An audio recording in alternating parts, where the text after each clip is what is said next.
Thank you for downloading Coast to Canopy.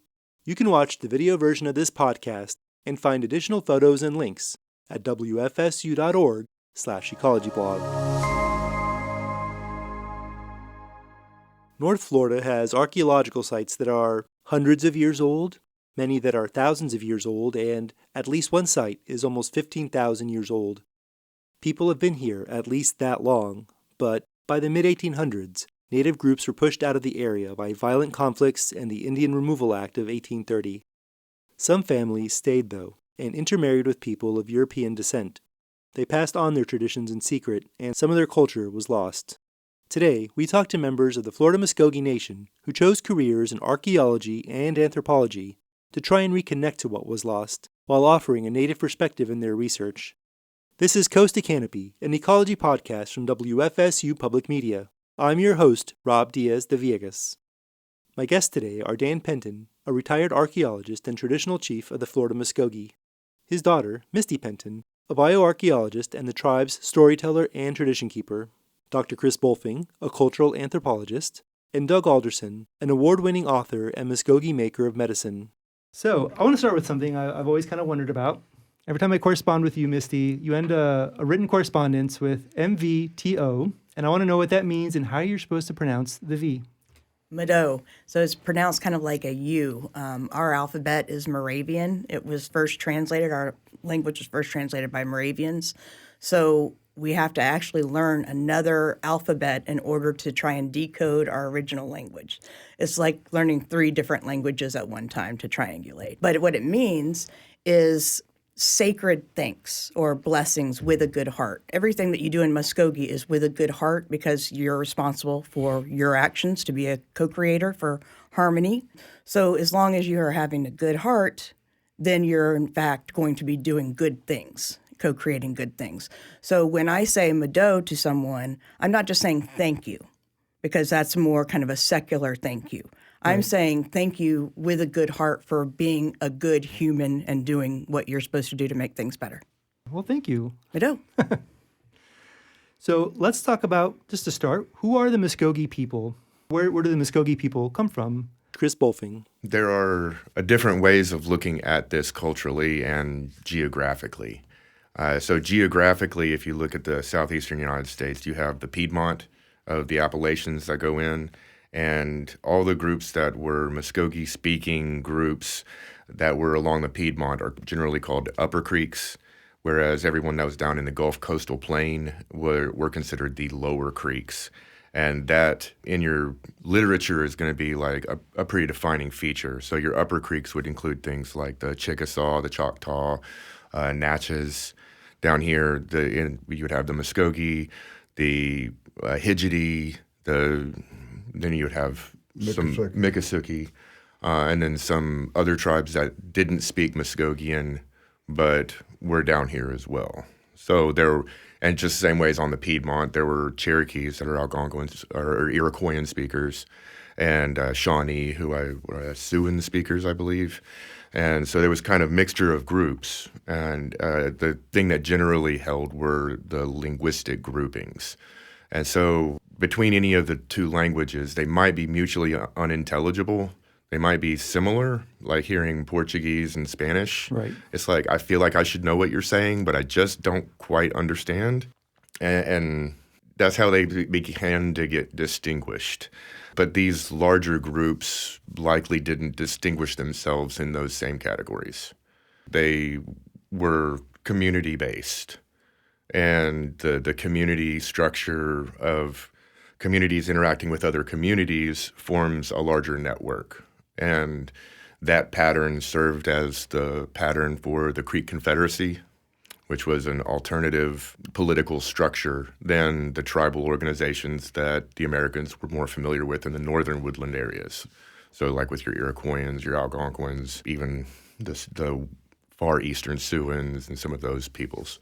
So there was a very different organizational structure, and it was all based on matrilineality. So that's another unifying feature of what makes the groups identify as Muscogee or as Creek, would be like a some type of shared linguistic base, the focus on community as the central organizing principle, and a sense of matriarchy and matrilineality.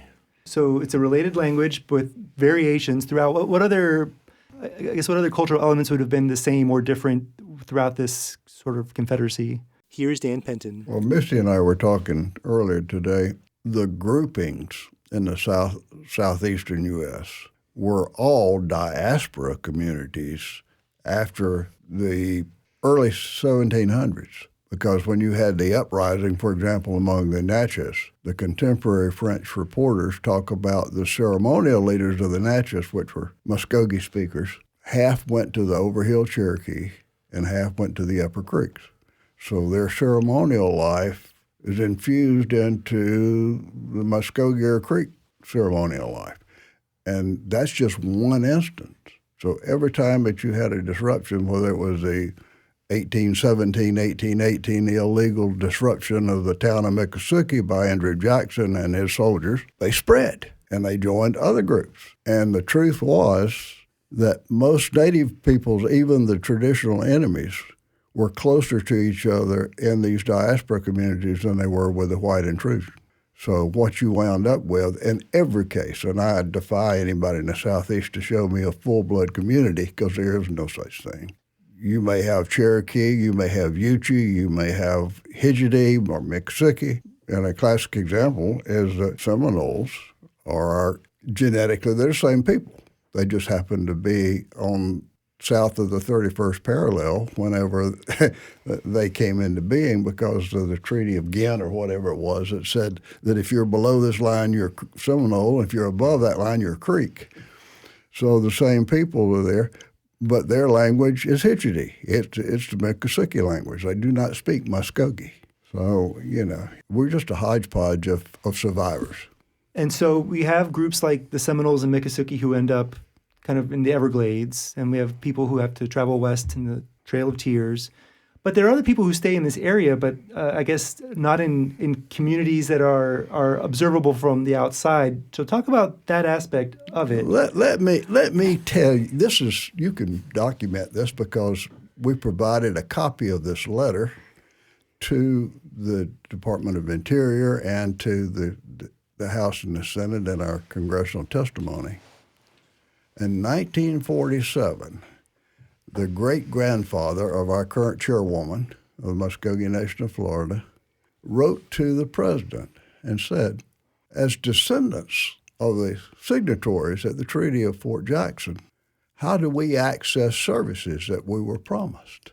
He got a letter back from the Secretary of Interior, of course the president wasn't going to respond to that, that said, you are obviously mistaken about who you are, because all Indians in Florida were either killed or removed.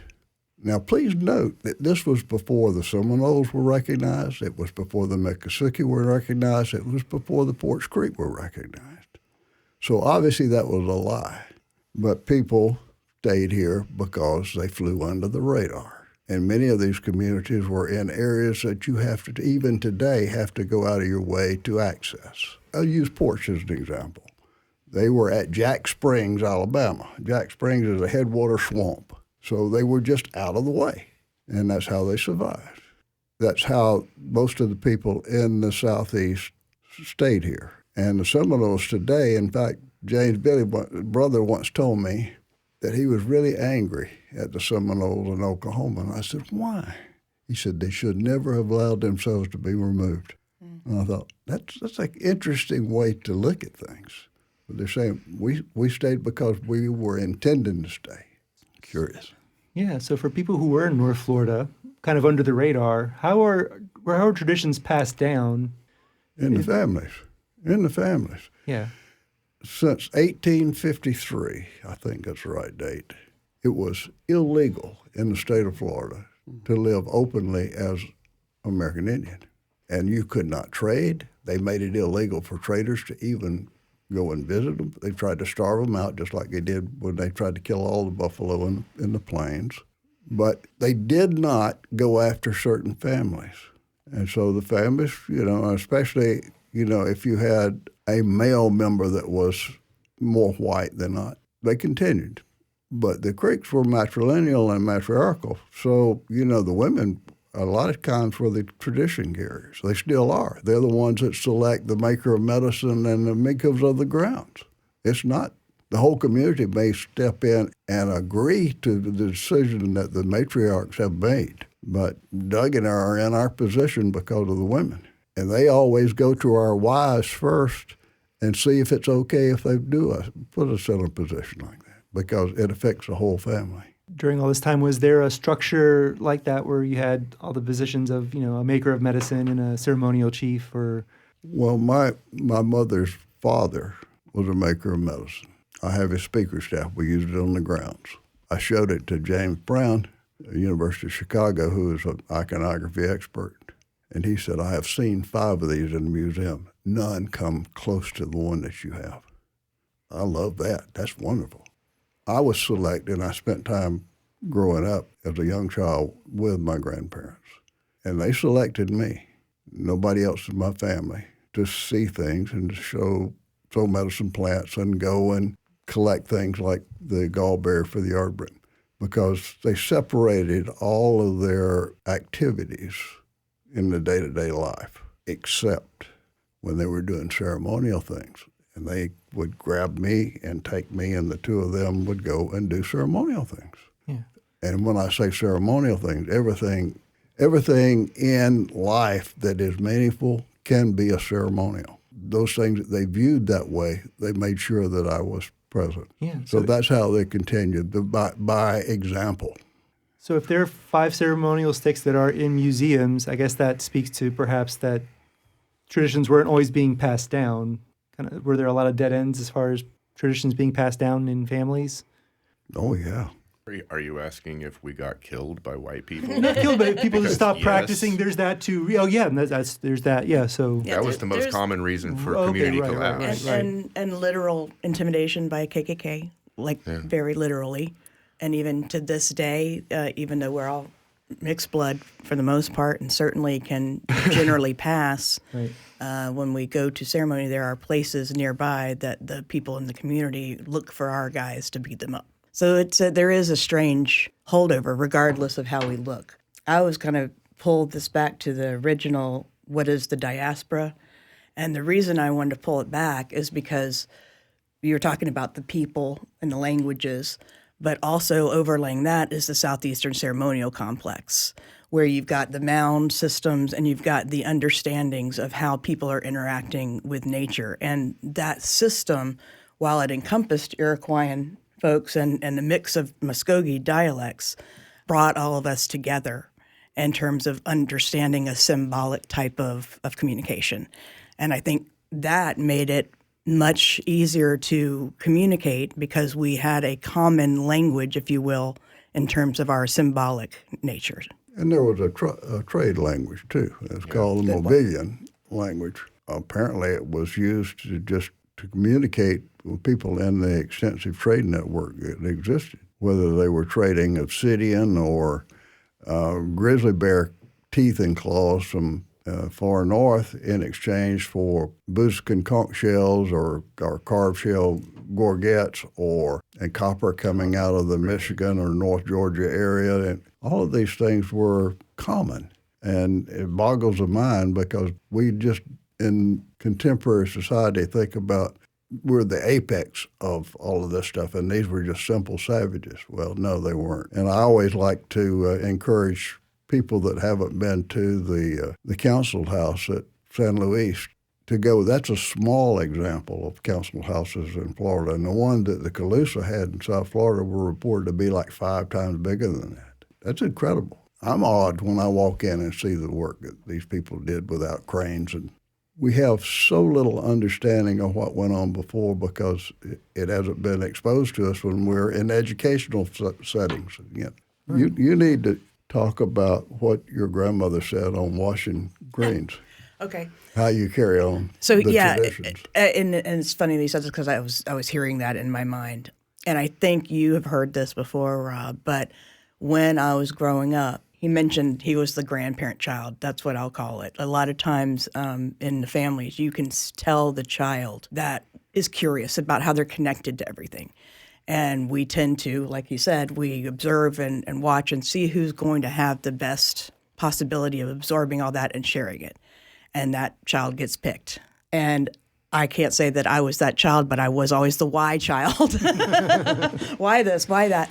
And you notice that your dad's family is doing things different than your mom's family, because my mom is European. And I noticed that I wasn't ever given any explanations for why things were different. So my grandmother used to, she gardened every day, but she wore a bonnet that covered her entire face, and she wore sleeves that covered her hands. And she would say to me, and as a child, I knew nothing about the connectedness of these two things. She would say, "Oh, sugar baby, you get to have your face in the sun." Well, that now makes me cry, because she never was able to, because she had to pass, okay? Second thing, just another example, and this is more of a lighthearted one, is she would always wash the greens, and she would have us, again, that's how you learn. You sit there and watch them as they're doing it. And she would wash them. And, washing greens is not a fun job. So she washed them once, then she washed them again, and I'm doing it with her, right? And I'm like, twice should be plenty. No, 3 times, then another time. And I'm like, why, Grandma? Why are we washing the greens 4 times? And she looked at me and she said, "That's just the way we do." So a lot of what we did, like I was saying, is modeled behaviors, which actions are incredibly important. Words are not as important in Muscogee. You're supposed to be responsible for your words, but it's your actions that show your heart. Right. And so that was what she showed me. Now, again, because I've been part of the ceremonial for what seems like a long time, and I'm still an infant in the knowledge base, I know now that 4 is a number of domestic harmony. So that's what you're supposed to do for your family. Just make sure you do everything in 4s, then you're making sure everything's harmonious. But I didn't know it at the time, because that's just the way we do. Good story. So, Doug, I guess you didn't grow up with Muscogee culture, but you came Correct. to it later in life. So describe sort of how you became involved. Well, in my early 20s, there was a visiting Muscogee elder named Bearhart, who was a spiritual leader in Oklahoma. He learned his ways under 2 medicine people in Oklahoma, kind of lasted their lines over 16 years. So I got to know him in Tallahassee, but he invited me out west to Oklahoma. So I visited him a couple times, and then he moved to Albuquerque, visited him out there. And then he pretty much said I was on my own. In other words, I connected with the local folks here, the Muscogee people in Florida. So I think he saw that as a time for me to blossom here, because I wasn't going to move out there. My place was in Tallahassee in this area. So he pretty much assured me that I needed to prosper right here and expand. But he did enjoy coming back here because it was alive in a medicine sense, because this was the homeland. So Oklahoma was not the homeland for the Muscogee people. It was this area, the Southeast. So he really enjoyed coming back here, and he felt charged up when he came here. I observed that with him. And he knew he was a healer, so he knew dozens of chants and plants for healing different ailments. And it was just amazing to watch him at work. He'd blow on people and just different ways to promote healing. It's something you don't see in modern medicine. So that was quite the education for me. So I do have some Iroquois ancestry from way back, and so those are Eastern people as well. They're matriarchal. So when I was watching the American Revolution last night, I noticed Joseph Brandt's people were fighting some of the Senecas, their own people, basically their own confederacy, and it was considered a travesty. Well, my ancestors joined Joseph Brandt. And at this one big battle, they had never witnessed so much carnage in their battles. So they kind of withdrew and said, we haven't seen, the Indian way of fighting was not to just try to kill everybody like that. So that was interesting to see that on PBS last night. So. Yeah. But Muscogee ways, I think, are similar. The Eastern Woodlands people have kind of the basic ways, and I felt the connection here since I first came to my first ceremonial in 1983, and I've been involved ever since. And I was pretty much chosen by Bearhart to learn medicine ways, and so I've been learning ever since as well. That was when I was in my early 20s. So it's interesting that you mentioned learning something about your own heritage by watching this on TV. Yeah. And you've talked about, I guess with the diaspora that, I guess some things get lost, but then now you guys have become archaeologists and cultural anthropologists, and now you're looking back. Talk about going back and learning this way through these I guess, sciences and how that adds to what you've grown up with. I think since there's so little, or was so little, certainly before World War II and mostly after Vietnam, that things started popping for Southeastern Indians in their favor. You have a natural curiosity about that which is not addressed, or which is wink, wink, nod, nod, not talked about simply because you're still in a state that technically you can't legally be here. I mean, that really, when the Civil Rights Act and the Voting Rights Act stuff in the 60s is when a lot of these legal prohibitions were actually lifted. The fact that they weren't enforced didn't make the fact that they weren't legally in place. So enshrined in the Florida Constitution. Yeah, my interest in archaeology and native past was an attempt to try to flesh out what I was seeing from my own perspective. And I always had a lot of close friends in the profession, and I was very successful in the profession and I met many of what we consider the fathers of archaeology in the southeastern U.S. that were my friends and contemporaries. But it was because I had a different perspective on what we were looking at, and I still do. Yeah. And the more that I learn of the traditional ways, and you never stop learning unless you're dead, I find that more and more of what I encountered archaeologically, number one, I was extremely lucky that I didn't get damaged by what was there, because there are things that are, whether you believe it or not, it doesn't matter. There are things that can damage or kill you that are in the ground. You know, you just embrace what you see and recognize that people that do not have that ceremonial exposure do not understand what they're seeing, and they will never understand what they're seeing. We'll go into weeds a little bit here. Yeah. In the 1940s, there was a medical doctor in Savannah, Georgia, by the name of Antonio J. Waring. He published in a Harvard publication in the 1940s about the Southern death cult, or the Southeastern Ceremonial Complex. His archaeology as an amateur is the foundational work for the lower Atlantic seaboard. But he also was astute enough to say, and he published it in this book, he talks about the Creek ceremonial, the busk, and that thousands of years ago they were busking. And here we are in 1940s, and they're still busking.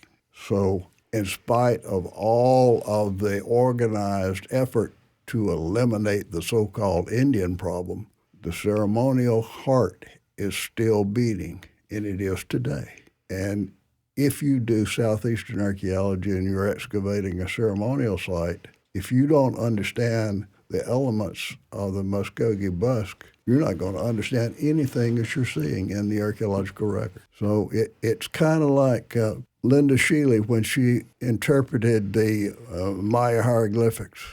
It opened up a world between the academic people and the ceremonial people among the Maya. And I happen to be fortunate enough to have known Linda and gone to her house for one of her ceremonial gatherings with little Maya medicine people this tall running around. But both sides benefited from her research and opening up that language. And when she died prematurely from pancreatic cancer, these same Maya medicine people came and deified her. Now, that's much better than flowers. I'm looking forward to that myself. But that's the kind of interplay that I'm looking for from the archaeological profession, is that it benefits both sides of the equation, right, both the researchers and the indigenous people. Can you describe the busk? I guess recently you said there was... Can we follow up on this, though? Oh, yeah, if you want to keep... Yeah. Okay, so what I couldn't help but think of when you were talking about archaeology, I'm a second-generation archaeologist for the exact same reasons, is that I want to keep putting things together. And my specialty is actually biological anthropology, which is looking at skeletons and the actual DNA of people and what they've gone through. So for me, one of the more interesting reinterpretations of things has been the Lake Jackson Mounds. And I'm going to defer to my father to talk about it because he was present during those excavations, not on the ground, but aware of them at the time. And there are definitely things that could potentially have been buried and put to rest that have been, let loose. So when you go to Lake Jackson, you're very careful if you are native about that. And you are also, if you care about the people with you, you let them know as well. But to go back to the understanding in terms of big picture cultural things, the largest copper plate ever found was found in Lake Jackson on the chest of somebody. For 20 years, the Western archaeologist identified that as a warrior king. As a bioarchaeologist, as a person who looks at bones, it took 20 years to undo that Western bias. Because as has been mentioned by these gentlemen here with me, we're matriarchal, and it's the beloved woman that's the ultimate authority. So when the bioarchaeology was done by Rebecca Story, who's very well known, it turns out that warrior king was in fact a 40-something-year-old woman. For us Native people, this just makes much more sense to us than in fact the other story did. And I'm going to jump a little bit in terms of things that as a Native person in archaeology I see very differently. And that is the cycle of quote-unquote civilization. The idea that in order to be civilized, you have to have this incredibly populated area. What I would suggest is that natives consider that overpopulated. It is exceeding the carrying capacity, which is a natural thing to do, is to move out from the center and set up a different town. We model our towns on beehives, and the queen has to be able to sniff all the bees. If it gets too big, she's not doing her job. So she leaves her daughter in the old hive and goes to found a new one. So for all this crazy, what happened to Cahokia? Oh, why did it not get civilized? The answer is there was space where people could have carrying capacity in an appropriate, relationship to the tribe and to the community, rather than forgetting who they were. So to me, that is something as a Native I have seen as a cyclic situation and when it was planned. We have always known about carrying capacity. You don't, once you get to a certain limit, you're not dealing with your people appropriately anymore. So again, as a person from a Native perspective, that is a perspective that I have yet to see make itself into the archaeological literature of the New World. And again, we had space. In Europe, they had to collapse and fortify and fortify. We didn't have to do that here. So it's, in fact, an aberrant situation to fortify and become more overpopulated, than it is to spread out and make sure you have the resources for your community. Cahokia, can you describe that for people who are listening who don't know what it is? Cahokia is the largest mound site in native North America. It's in St. Louis. It's across the river from St. Louis, where Monk's Mound is, which is the tallest. I think it's somewhere around 86 feet, I think is what it is, if my memory serves. It's been the source of a lot of archaeological exploration and focus. A lot of the iconographic material that you see in places like Spiro were constructed at Cahokia and moved around the country from out of there. So it was also a major production facility for symbolic items. So there was, it was a major city, but it's not without its, misinterpretations from archaeology. And, this isn't to downplay any of the archaeologists. I know many of them, and they're brilliant people, and they work with the natives as much as they can, but sometimes they just make assumptions that for us as natives just seem ludicrous. And I'll give you one perfect story here. Is in the literature, it was looking at one of the mounds as they were archaeologically digging through it, and they found hundreds of thousands of strawberry seeds, and they said it was evidence of a feast. And in my head, I'm like, that is literally the most insane thing that I could possibly hear. What were they eating? A bunch of strawberries and pooping on the mound?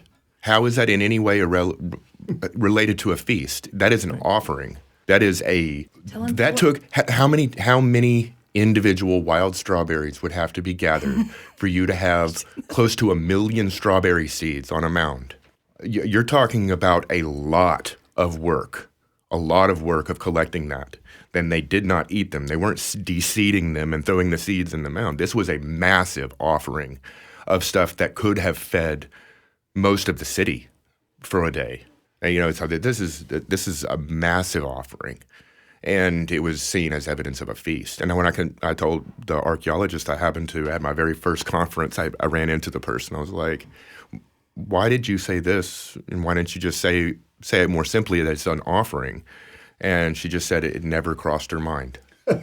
And so it just sometimes, no matter where their heart is and what their stuff is, like sometimes they're just thinking about it from a very different perspective. They see foodstuffs, massive amounts of foodstuffs means, if it's all at one time, this is a feast. I can tell you a similar story. One of my underclassmates did the analysis of the funnel remains that were in the primary fire basin at the Grand Village of the Natchez. A number of anhinga wing elements were found, and he was talking about in the analysis that they were eating anhinga. The anhinga wing was, and has always been a sacred fire-related item. It's even used today in the peyote ceremonies. It is not ever going to be eaten. It is going to be used in ceremonial context. When the sacredness of that was over, it was placed in the fire so that it was consumed. And that there are two ways that you can take care of ceremonial items that are laden with power and are dangerous to people that are not initiated, is that you put them out of the way where they will never be encountered, or you burn them. And that's why you see a lot of broken medicine pots and things in burial mounds, because they weren't offerings for the burial. They were just put in a place that people supposed that would not be disturbed and would not damage other members of the community that were still alive and not initiated. And that whole concept has been missed for hundreds of years in amateur and professional archaeology, is that everything in a ceremonial context didn't necessarily belong in that ceremonial context originally. It was power laden. And it's like having a high-tension power line laying on the ground. You don't want the people to be hurt. So you put it in a context where it will be insulated from the community. I want to jump off on Chris's story about the strawberry seeds, because everybody at this table knows what those strawberry seeds were an offering to, but they haven't told you yet. Since my job is to tell stories and secrets, the offering of wild strawberries is for the little people, the Ishkila Bishki.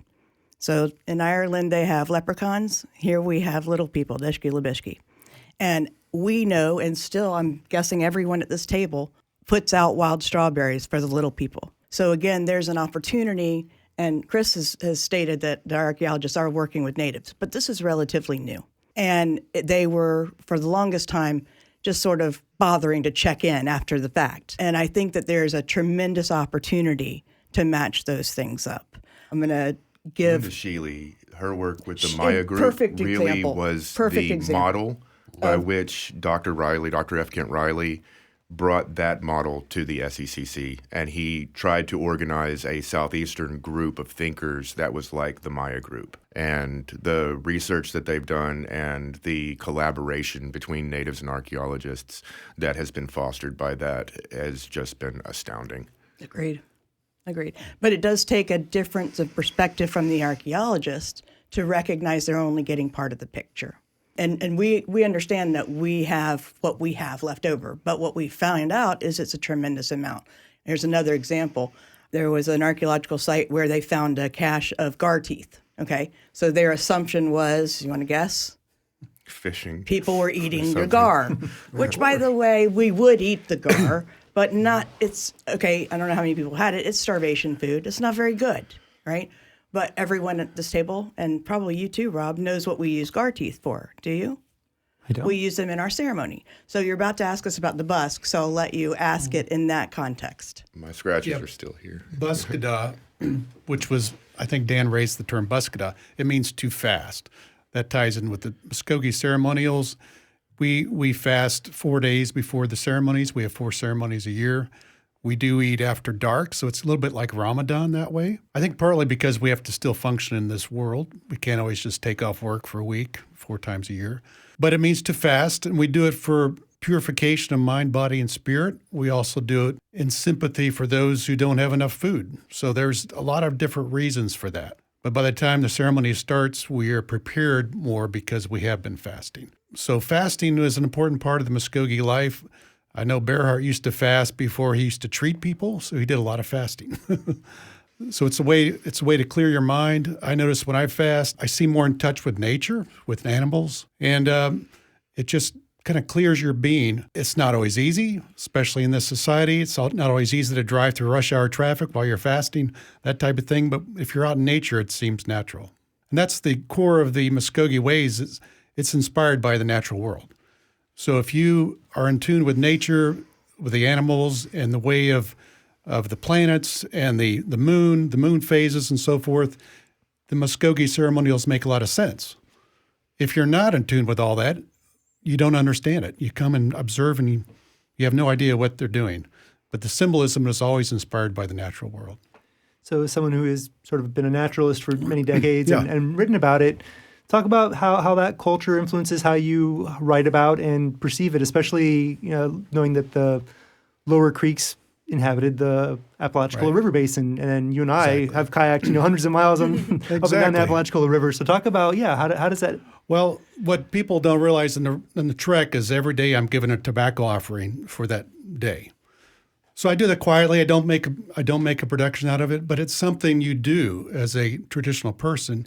You're asking for the safety of the group. You're stating your intentions because there are still the presence of those early peoples are there. And I feel that presence, and I want to ask for, we're here in a good way, we're here for this good purpose, and so far, knock on wood, we've had good luck on the river trek. So, It was a great trip, man. yeah, it's a great trip. And I want to add something about the bus because this is important, and maybe a lot of our own people don't understand this. In fact, I think it was probably a PBS documentary 30 or 40 years ago that they had a group of native wisdom keepers. They were elders, and most of them, of course, were men, but nonetheless, they were there. And there was this one Chickasaw elder that said, in the heyday of the ceremonial life when they were building all these big mounds and things, maybe 10% of our population understood what they were about. The other 90% were waiting for the fast food franchises. Now, that is an insightful and accurate thing because people generally just don't understand the nuances of any religion, whether it's Catholicism or whatever, it doesn't matter.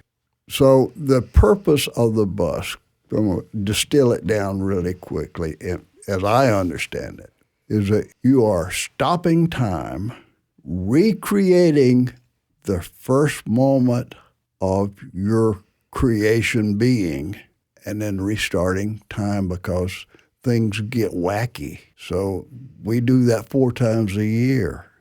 Some groups still only do green corn, but that's the whole purpose. They stop time and redo first life. We start the ceremony with turtle dance because turtle in our thought process is building the land mass that we all come to live on and things procreate. So we are trying to restore purity and balance in our daily life.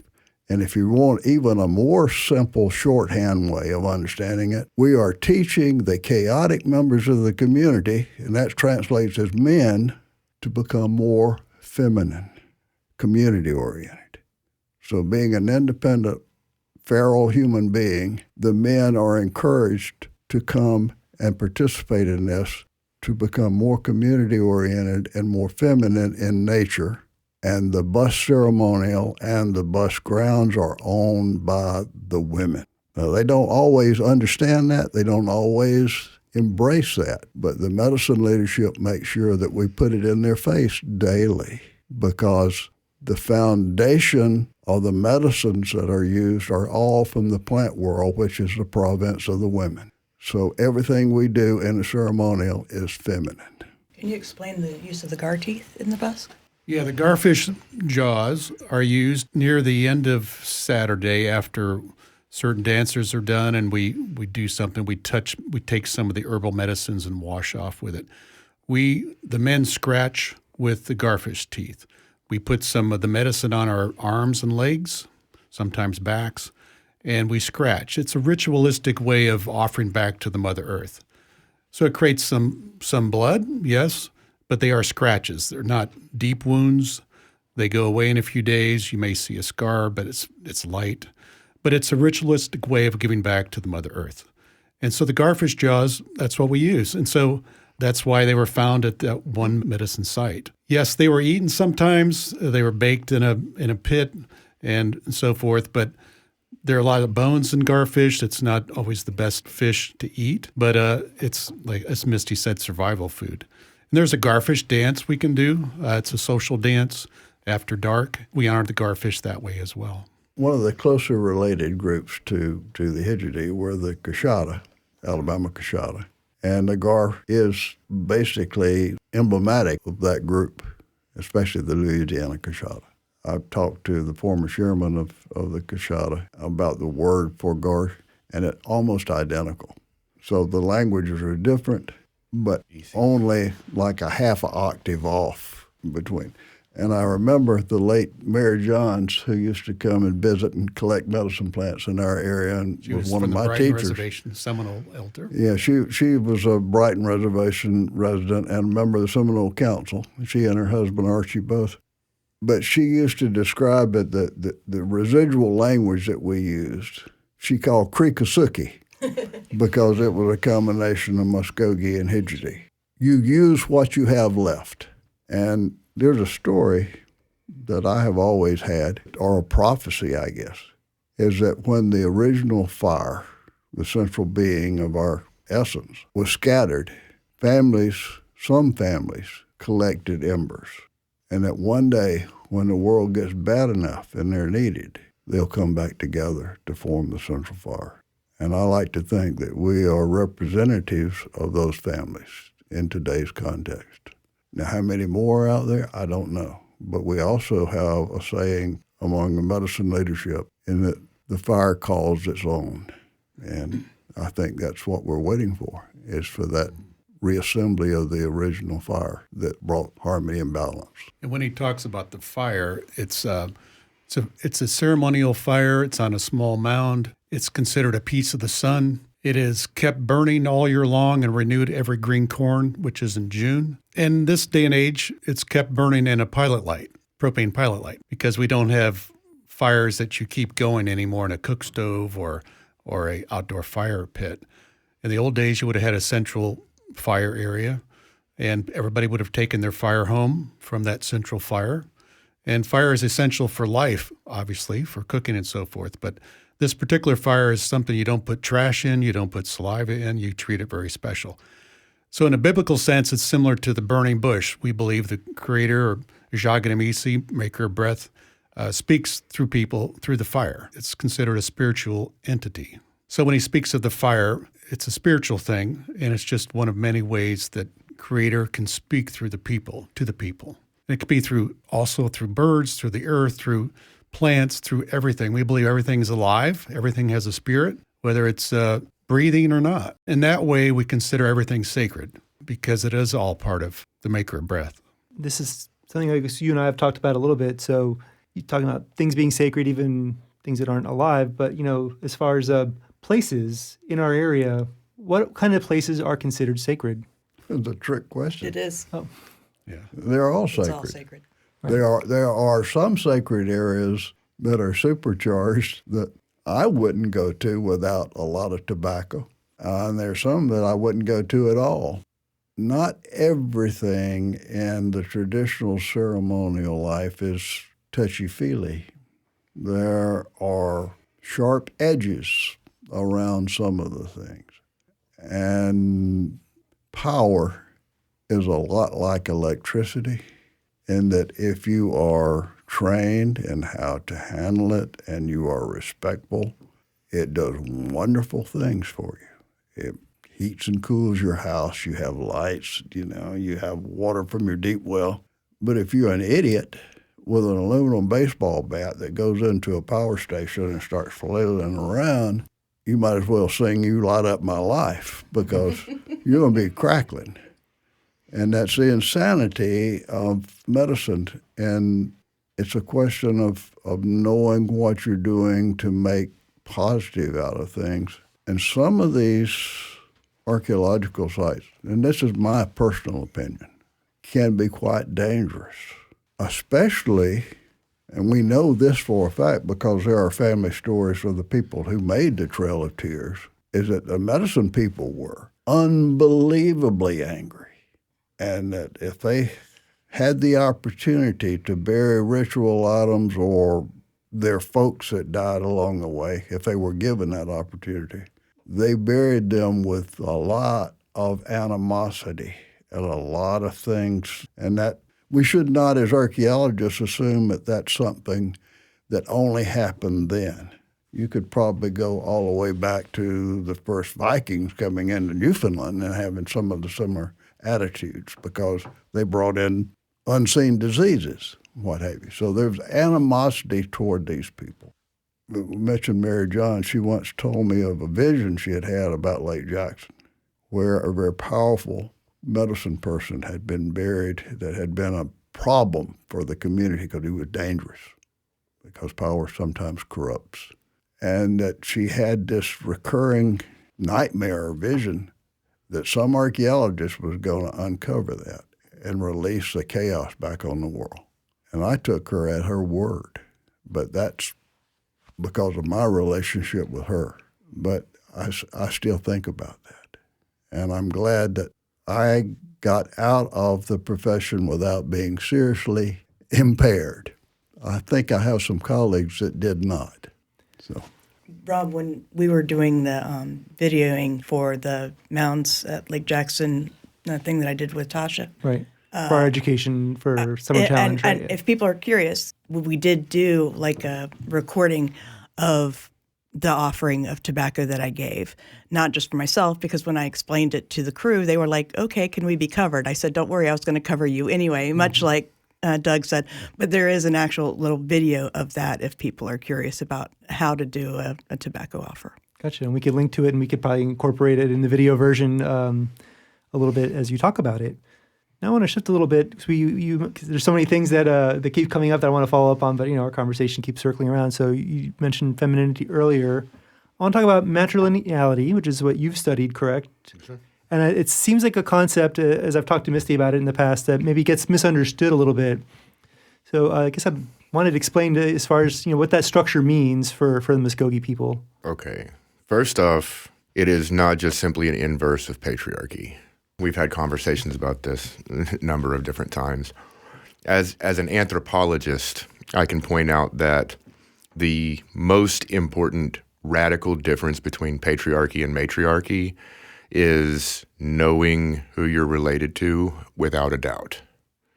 In a patriarchal society, unless you have your significant other locked in a cell and watching her 24 hours a day, then you're trusting that you're the father of that progeny.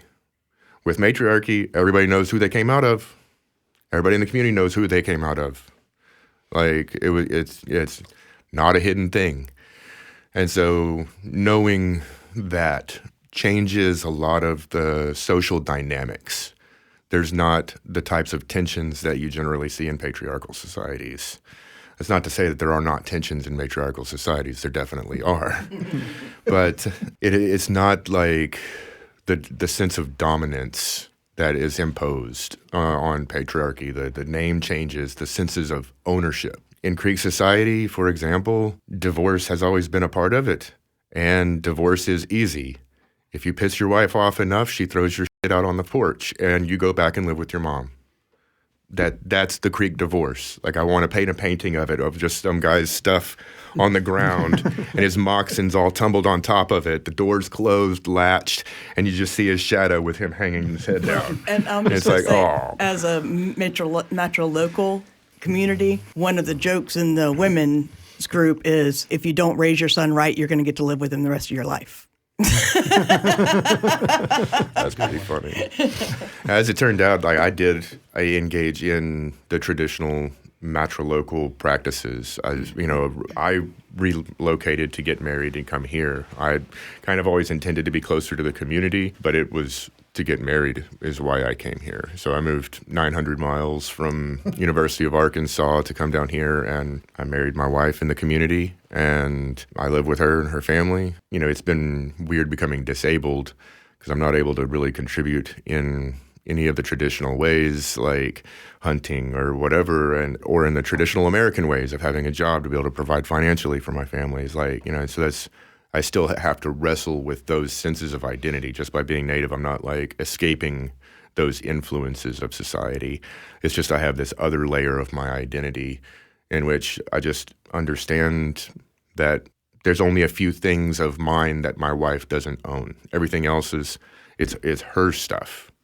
And it's just, it's not weird to me. It's like my wife is not particularly fond of cooking, like high cuisine. I can cook up some amazing food. And so like all of my kitchen tools, they were mine. I got married. Now they're essentially my wife's. But I use them to make her food and my family food. And there's not this sense of ownership of my stuff the same way as it was before I got married. And, there's so much of this that is just like what they were talking about with learning, through your family, the observational things. And like I saw that my dad, who's white, and his side of the family did things in a way that did not make sense to me. They didn't seem right to me. It just seemed out of place for me. But when I went to my mother's parents' house, everything just made sense. And so I kind of got that modeled for me that way. And again, I was the one that was taken in that way as well. And my grandfather would take me on walks in the garden, in the woods. And my most formative memories with him have no words. It was me and him walking in the woods and him pointing things. And us sitting and watching the sunrise in silence and making tobacco offerings and making food offerings for the little people. And not knowing that other families didn't do these things. Right. That I thought it was just my dad's side of the family were just like weird because they were Catholic. And so I just thought maybe, Catholics do something different. But I didn't realize it was like we as a family were doing the things that were different.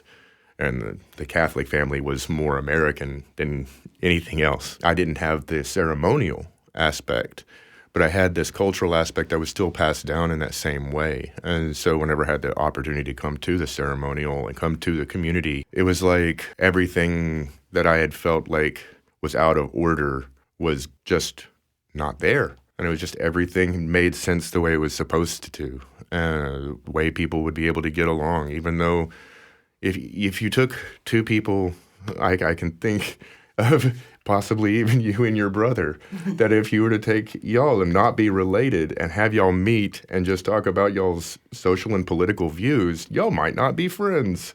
but in the bus, it's not a relevant factor. Transcendent. Yeah. And so there's people that like you might have a grudge against, but you get there and you can just let it go. You can just let it go. You have to for the community, and you have to. I feel like there's a lot of that's just kind of built in with it being a matrilineal society, like that. These are just factors that go along with it. It's very difficult for this culture to understand matriarchy and matrilineality and matrilocal. As a bioarchaeologist, for me, it's nice to see that the stability of the family is continuous in a matriarchy. And that means, for example, if someone passes away, say the father passes away on a hunting trip, the child doesn't move. The child's uncle is his father figure. And of course, it's sad, it's tragic, that person's missing, but there's no disruption to the family life. Even if, in fact, the mother passed away, that child would be adopted by her sister or the grandmother. So they're still living in the same, even if they've had to move houses, they're moved next door. and there's always somebody that wants them. In a patriarchy, that just simply isn't the case.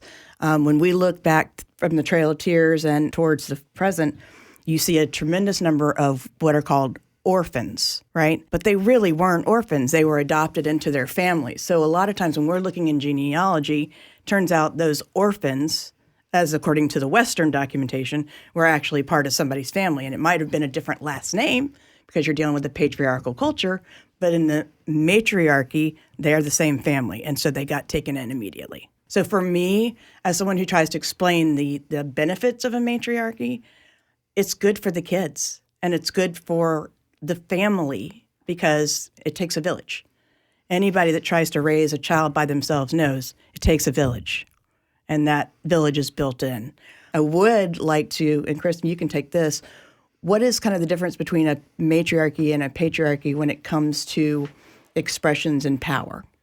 Like leadership roles, how would it be expressed? Because the way I interpret it is it's much more egalitarian and council-oriented in a matriarchy, and it's much more hierarchical in a patriarchy. I'm not sure there's one fixed scheme for matriarchal I'm sure or for patriarchal. With what we've seen in society over the past, say, 200 years, that it's actually say 250 years. So there has been a lot of change to the matriarchal and matrilineal aspects of Native society in general, and the more bilateral kind of idea of American society, which is still predominantly patriarchal. I mean, with just things like the name changes and all these types of things that you can see the hangovers from patriarchy, but there's this idea that you're equally related to both sides. That has infused a lot of Native identities. Traditionally, in the Creek, if you're not matrilineal, then you get kind of punted over to a different clan called the Big Town Clan or Big House Clan. And then there's, for those who are non-Creek adoptees, it's like me with Turtle Clan. I'm only allowed to go into Turtle Clan. But there are hangovers of the matriarchal identity structure. Like, I don't know what my clan would have been because we lost track of what the clan was. But it was my mother's mother's mother's mother's mother who survived the Trail of Tears, and her grandmother. And we know that my three greats married a Creek man who was the son of someone who was born, according to the documents, born in Birmingham 45 years before Birmingham was Birmingham. So he was in the tribal town that became Birmingham, and he fought with Andrew Jackson on his side. And then his son ran off to Oklahoma, married my great-great-great-grandma, and she worked in the Cherokee tribal office. And so we were associated with the Cherokee. And like I say, he was Creek. He went to Oklahoma, got married to a Cherokee woman, lived the rest of his life as Cherokee. So it's like something that's been going on in the family. So for you, you've been having it modeled for you. Yeah. And in this modern culture. And I guess that's why I'm saying it out loud, because most people don't even know what it would be like. But there are also a lot of people who, they would be in the same situations. Like my wife it would be Big Town Clan. Mm-hmm. But what that actually means is hard to discern, because there's not a lot of clan identity really left. And so there's this idea that, like, she identifies as Creek, but it's through her father. Mm-hmm. Whereas traditionally, that's like Judaism. It's like, if your father's Jewish and your mother's not, you're not quite there. So it's like the Big Town was your Creek, but not full Creek. But now there's not really that discernment between that and I don't like non. that dichotomy. There's no such thing as full. In fact, that's one of the things I wanted to talk about is the That perception might have been of mixed blood. It might have been a we poor don't phrase, believe in mixed but- blood. We know you've got mixed ancestry, but you're either Muscogee or you're not. Yeah. And Fun editorial fact. Doug conducted the traditional wedding for he and his wife. So, good, bad, or indifferent, it's on Doug. Yeah. We're still married, thankfully, yes. The second thing had to do with family and a matriarchal situation.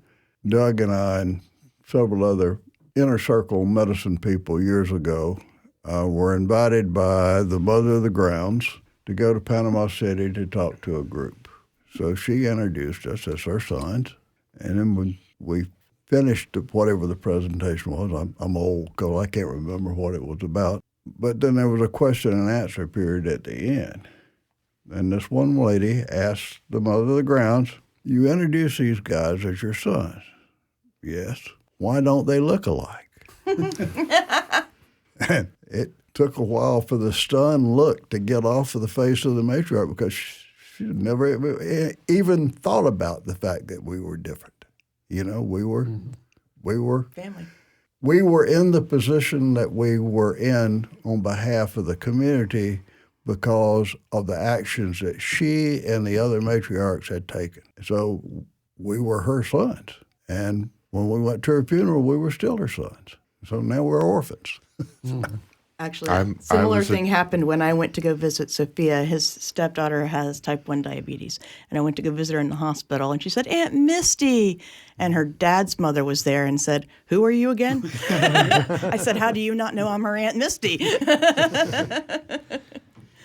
But Auntie is a given name of love, right? I'm not technically related to her except for 5 generations back. We're cousins, you know. So if someone came to our ceremonials, just so you know, there's some very focused activity, but then there's also times where there's lots of laughter. Joke telling, humor is a very important part. So it's that way, I think, all across North America. If you go to the Hopis, they have the clowns that come in. I mean, there's ways to break up the seriousness because that's important. That's duality. And so you'll hear a lot of laughter, a lot of joke telling, stories, and then all of a sudden everybody gets serious, focused. And it's just amazing the difference. But that's the way it is, and that's the way it should be. It's very family-oriented as well. That's the way the kids can either join us in the ceremonies or they can go off and play. They come and go. They can join in the laughter or they can play among themselves. They just kind of drift around a bit. The whole thing is kids' church. Yeah. And that might be one of the absolutely apparent differences between matrilineal societies and non-matrilineal societies is the treatment of children and where children are in society. In patriarchal societies, it is almost universally children are to be seen and not heard. They're to not be seen unless they're wanted to be seen. That is not the case with Muscogee. A Muscogee family is if there's not kids running around, that should be one of your major questions as what's happened here. And we don't lay hands on children or women, obviously. Exactly. And that's literally implicit to our belief system is you don't lay hands on children. And so we recognize sometimes that's remarkably different from the mainstream culture that we find ourselves a part of. I don't know that it's current now, but when I was growing up, there was an outside perspective that Native people didn't have any kind of control or structure for their children, which could not be further from the truth. What they established were the boundaries here. Everything you did within those boundaries were perfectly fine, but God help you if you went in any direction. And when the entire hive of women attacked you because you went too far this way or too far that way, you would remember that and you would kind of stay in the safety zone.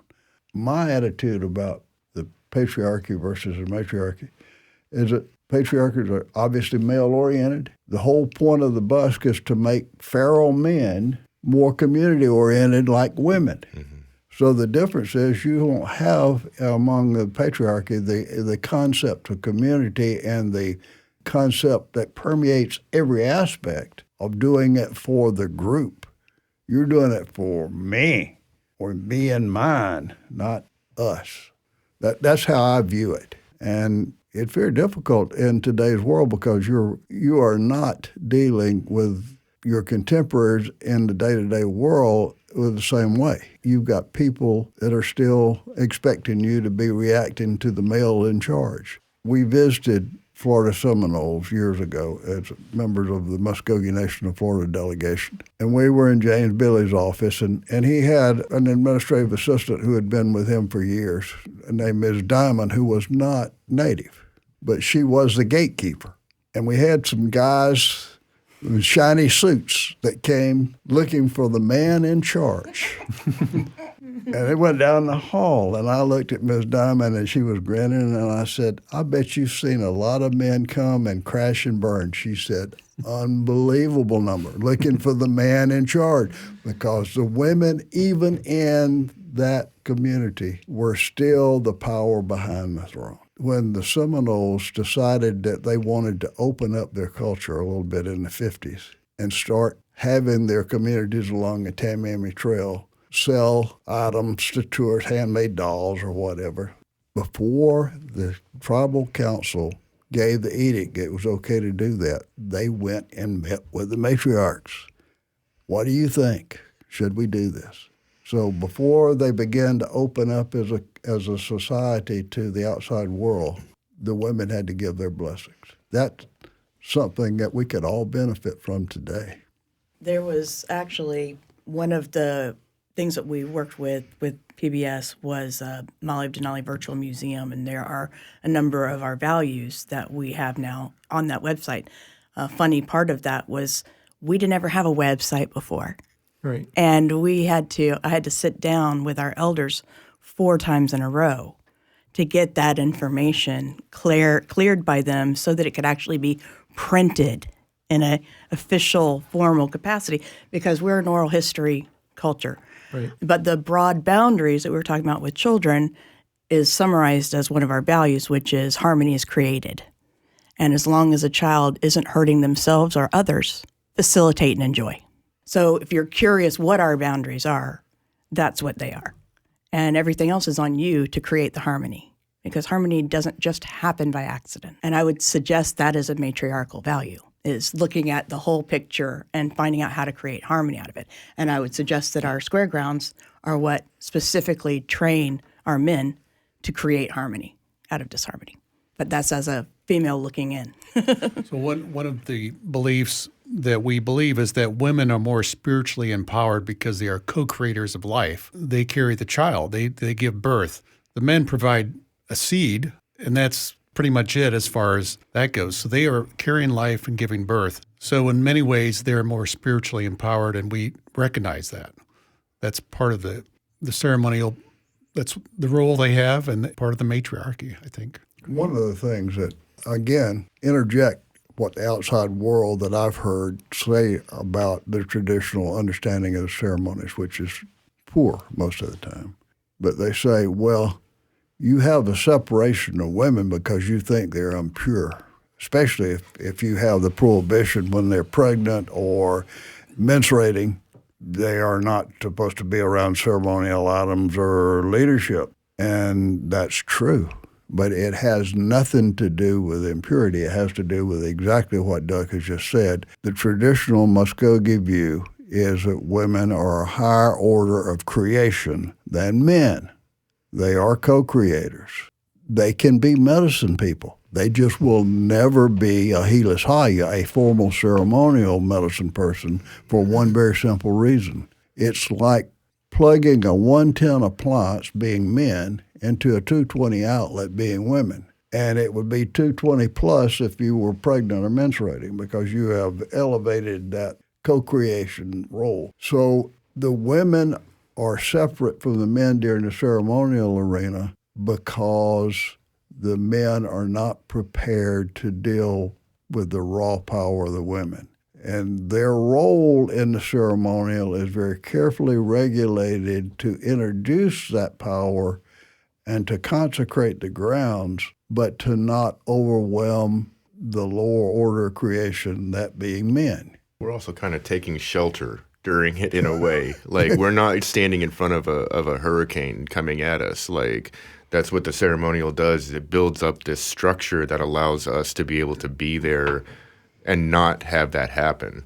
And with the power, because the power is in motion, and so it's moving this way, and so you just don't stand where the power's going, you know? Right. One of the former matriarchs had described it this way, is that in the worst of times, in the times of emergency, the fire can be kept alive by women alone. The men are not needed. The men are needed for the ceremonial, because it's for the men of the community to be able to bring the community together as a whole. But if it's just for the purpose of maintaining the sacred fire and maintaining continuity, men are only needed for a very split second. Again, think of beehives again. What's the role of the drone? Only one thing, and then they Exactly. die. Now, if you were short of workers, you might want to train some of those drones to come to the ceremonies 4 times a year so that they can fit in.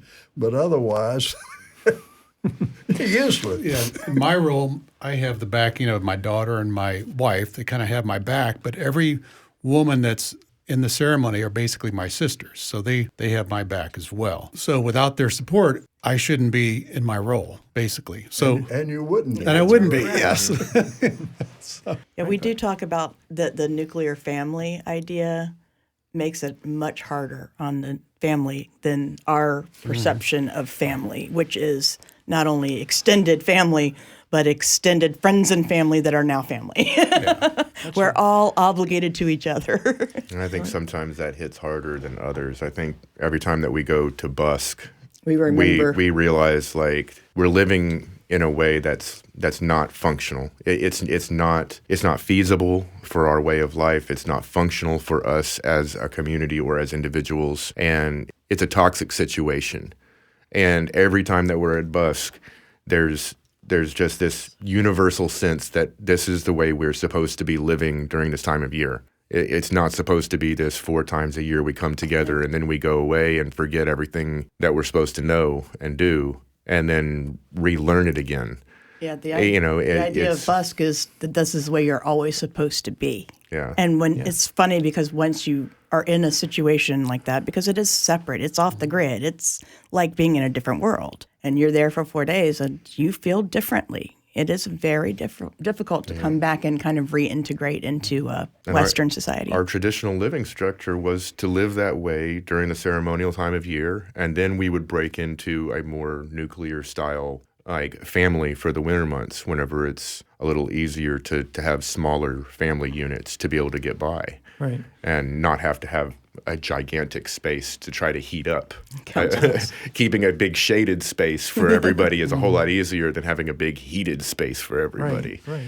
And so we had these natural times in which we would come together and break apart. And we don't do that. And I think everybody feels it whenever we come together for the ceremonials is just this kind of longing for things to be a way that works easier with the natural world, with the ceremonials, with each other. I talk about how being Muscogee is you're trying to do literally everything you can do with a good heart. And most people don't think that way. I've actually talked about parenting, Muscogee parenting, and about how we can see friction coming and redirect a child prior to the violent outburst. And when I've talked to most Western parents, they're like, whoa, we never thought of that. We usually punish them after they've done something terrible.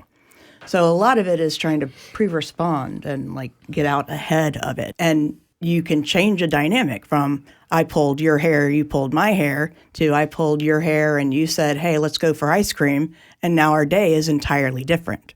So I challenge people every time I talk to them about literally try one day where you do every single thing that you do with a good heart, every decision, phone rings. You don't say mean things to the telemarketer. You say, sorry, man, I'm busy, and find out how much difference you've made just for that one day in your life and other people's lives. So given that, when we go to ceremony, we're surrounded by people that are quite literally doing that all the time. And I can tell you there is a gift in that is something that most people will never experience. Well, on that note, it's been a really great talk.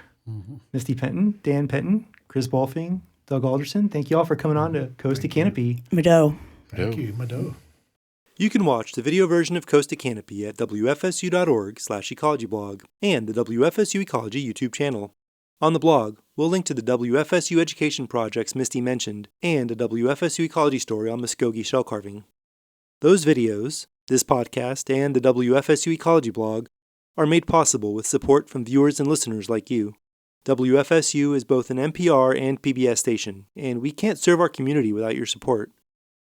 For a $10 a month pledge, you can join the WFSU Seed Circle, and I'll give you a shout out on this podcast. Like, right now, thank you to Thomas Beeson, Karen Berkeley, Margaret Bivens, David Blair, Beth Garraway, Carol Goodyear, Veronica Humphrey, Lisa Johnson, Chris McFarland, Carrie Maddox, Clara Mullins, Mary Pohl, Alina Pryor, Thomas and Helen Roth, Dylan Riles Hamilton, Kim Sash, and Donna Tharp.